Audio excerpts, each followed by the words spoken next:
siguraduhin niyo po na hindi kayo nakalalabag sa batas. The COMSEC is directed to continue preserving and taking care of the sealed box until the committee decides on the existence or non-existence of probable cause. So ruled. Madam, We're addressing a very important decision here. So with the indulgence of all the members, may I solicit the necessary second to the motion to open the box raised by the second. Honorable Congresswoman Laila De Lima. I second the motion. Second.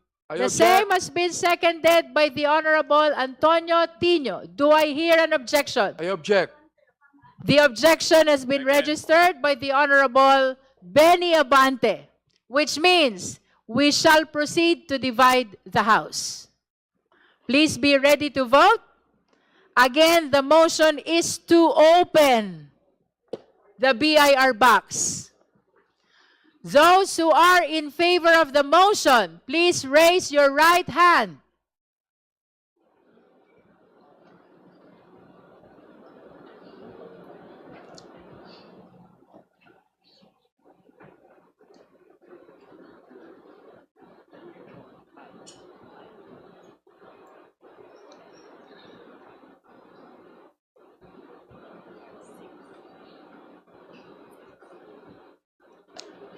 You may put down your hands. Those who are not in favor of the motion, please raise your right hand.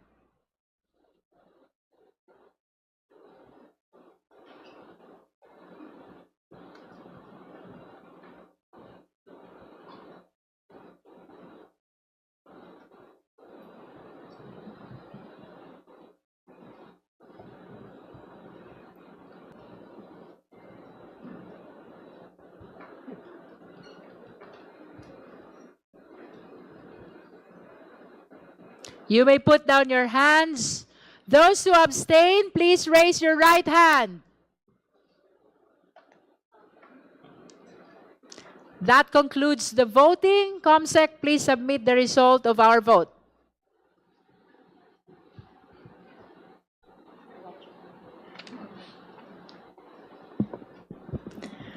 With 6 votes in the affirmative,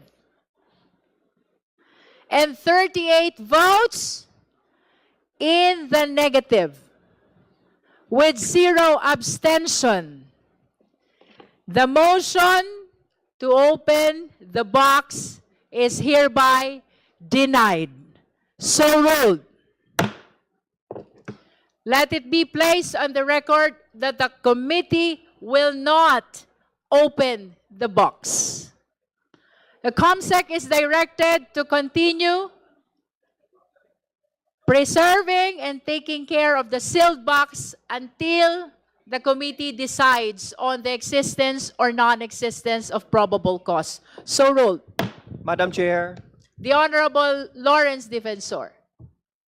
Madam Chair, I move that the box, opened or unopened, constitute part of the official records of this committee since it was officially transmitted by the BIR and officially received by this committee, that it shall form part of the official records that will be transmitted to plenary and to the Senate if necessary.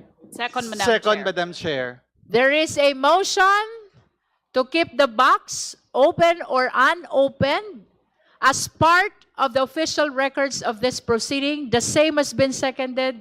Is there any objection? Hearing none, the motion is approved. Let the box form part, though the same is sealed, form part of the official records of this impeachment proceedings. You may proceed, Honorable Marcoleta. Thank you, Madam Chair. Thank you for that clarification, Bishop Benny Abante. Ewan ko kung is that germane to this hearing. Anyway, magandang araw po, ginang Madam Chair at sa mga kapita-pitagang miyembro ng committee na ito.